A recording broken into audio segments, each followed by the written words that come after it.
Isabel, pasensya ka na. Medyo magulo pa yung guest room, Hindi, ayos lang. Gusto talaga namin dito ni Catherine tumira.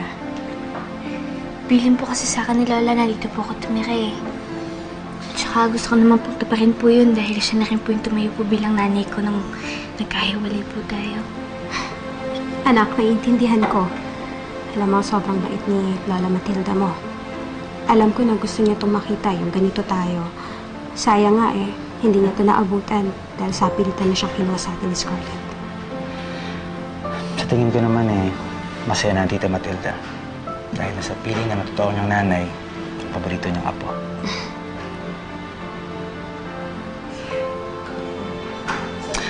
Isabel, pag may kailangan ka, magsabi ka lang, huwag ka na mahiya. Ituring mo ito na parang bahay mo na. Salamat.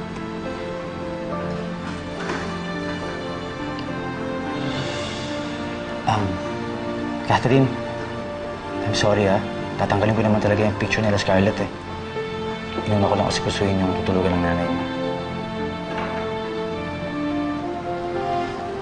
Anak, alam kong marami kang hindi magagandang alaala kay Scarlett. Pero kaya nga ako nandito kasi lagi kitang sasamahan. At pupunuin natin ng mga gandang alaala ang pagsasama natin. Kaya huwag ka na matakot kay Scarlett, ha? Huwag mo na isipin yan.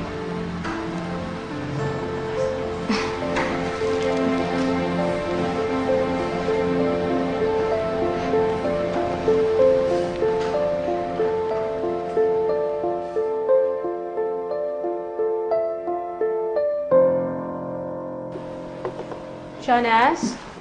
Alam mo, sa tingin ko, bandang kaliwa. Kaliwa pa? Oo, kaliwan mo konti. Hindi. Kanan. Yan. Konting pa sa kanan. Dito. Kanan, pababa. Hindi, dito, sa kanan. Yan. Ayan. Center na. Okay na ba? Ayan, okay siya. At teka Isabel, meron ka ba bang kailangan? Gusto mo tawagin ko yung mga kasambahay natin? Hindi na. Kukuha lang kasi ako ng gatas, tapos dadaling ko kay Catherine para naman makatulog siya na maayos. Siguro nga talaga nagmana siya si Catherine. Kahit meron siyang pinagdadaanan, hindi pa rin siya sumusuko. Pero, masyado siya maraming pinagdaanan. Hindi naman siya matanda, nakatulad natin. Para sa edad ni Catherine, dapat inosente pa rin ang pag-iisip niya. At sobra-sobra na yung mga pinagdaanan niya, kahit para sa matanda pa. Naawa nga ako sa anak ko Kung pwede lang talaga, burahin ko lahat ng masasama sa isip niya. Ginawa ko na. Pero di ba, sabi mo kanina, gagawa na kayo ng mga magandang alaala.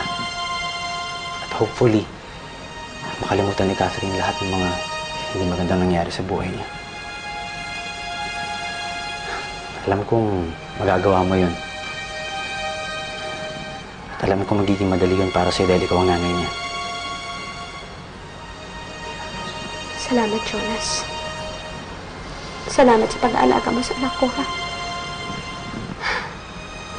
Isa ka sa mga dahilan kung bakit kami magkasama ngayon. Hindi mo lang alam kung gaano kasaya ngayon. Masaya ka naman pala Huwag ka lang umiyak. Isabel, ang importante, wala kang sasayangin na panahon o oras para makabawi sa isa't isa. At kung meron ako may tutulong, dito lang ako para sa inyo. Kasi mahal ko kayo.